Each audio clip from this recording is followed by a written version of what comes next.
പയർ കേടുകൂടാതെ ഉച്ചൂത്താതിരിക്കാൻ വേണ്ടിയിട്ട് നാടൻ മഞ്ഞപ്പൊടി ഉണ്ട്. കളർ നോക്കിയേ. ഇഷ്ടംപോലെ സ്റ്റോക്ക് ചെയ്ത് വെക്കുന്നത്. അവിടെ മഞ്ഞൾ കിടപ്പുണ്ട് കേട്ടോ. അതിൽ അടുത്ത പൊടിക്കാനുള്ള റെഡിയാക്കി ഇട്ടിരിക്കുകയാണ്. അപ്പം ഇത് ഇങ്ങനെയായിട്ട് കുറച്ച് മിക്സ് ചെയ്ത് ഏറ്റവും തലപ്പയറാണ് കേട്ടോ. ഇങ്ങനെയായിട്ട് നല്ലതായിട്ട് സോർട്ട് ചെയ്ത് ടിന്നിൽ അടച്ചു വെക്കും. എന്താ അപ്പം ഒരുപാട് നാൾ ഇത് കേടുകൂടാതെ ഇരുന്ന് നമുക്ക് കൃഷിയും ചെയ്യാൻ പറ്റും കേട്ടോ. അപ്പം അല്ലാത്തത് ഇപ്പം പുഴുങ്ങാനുള്ളത് പ്രത്യേകം വെക്കും. ഇതിന് മഞ്ഞപ്പൊടിയൊന്നും വെക്കില്ല. നമ്മൾ കുറച്ച് എടുത്താൽ മതി. ഇത് നല്ല അടപ്പുള്ള പാത്രത്തിൽ അടച്ചു വെക്കണേ.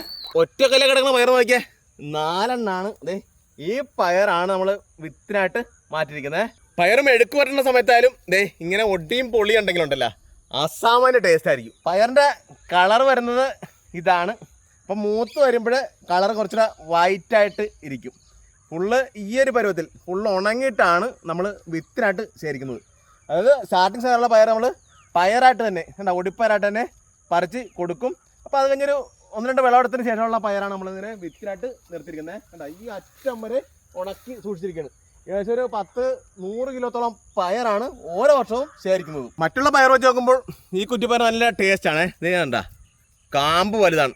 അപ്പോൾ അതാണ് അത്ര ടേസ്റ്റ് വരുന്നത്. എറണാകുളം കോട്ടയം ഭാഗത്തൊക്കെ ഇത് തടപ്പയർ എന്ന് പറയും. അവിടെ പൊളിച്ചാണ് പ്രധാനമായിട്ടും കറി വെക്കുകയും മെഴുക്ക് വരട്ടിയൊക്കെ ചെയ്യുന്നത്. ആ ഒരു പർപ്പസിന് പ്രധാനമായിട്ടും പറ്റും. രണ്ടാമത്തെന്ന് വെച്ചാൽ ചേർത്തല ഭാഗത്തൊക്കെ ആണെങ്കിൽ ഇങ്ങനെയുള്ള പയർ പോകത്തില്ല. അതായത് തടപ്പയർ എന്ന് പറയും, അത് പോകത്തില്ല. അവിടെ ഉള്ളതെന്ന് വെച്ചാൽ ഇങ്ങനെ ഒടിപ്പയറായിരിക്കണം. അപ്പോൾ ഈ എല്ലാ പരുവത്തിനും നമുക്ക് ഉപയോഗിക്കാൻ പറ്റും. അപ്പോൾ ഇപ്പം അഥവാ മാർക്കറ്റ് ചെയ്യാൻ പറ്റിയില്ലെങ്കിൽ നമുക്ക് വൻപയറായിട്ടും ഇതൊക്കെ ഉണ്ട്. ഇതിപ്പോൾ ഫുള്ളിപ്പം ഉണക്കി കിടക്കുകയാണ്. നമുക്ക് വൻപയറായിട്ട് ഉപയോഗിക്കാം, വിത്തായിട്ട് ഉപയോഗിക്കാം. മറ്റുള്ള കുറ്റിപ്പയർ വിത്ത് കൃഷിയാണെങ്കിൽ 45-50 ദിവസം കൊണ്ട് തന്നെ വിളവെടുപ്പിന് പാകമാവും. പക്ഷേ ഈ ഒരു പയറെന്ന് വെച്ചാൽ 55 ദിവസം വേണം ഒടിപ്പയറായിട്ട് വിളവെടുക്കണമെന്നുണ്ടെങ്കിൽ. തടപ്പയറായിട്ട് വിളവെടുക്കണമെന്നുണ്ടെങ്കിൽ 60 ദിവസം വേണം.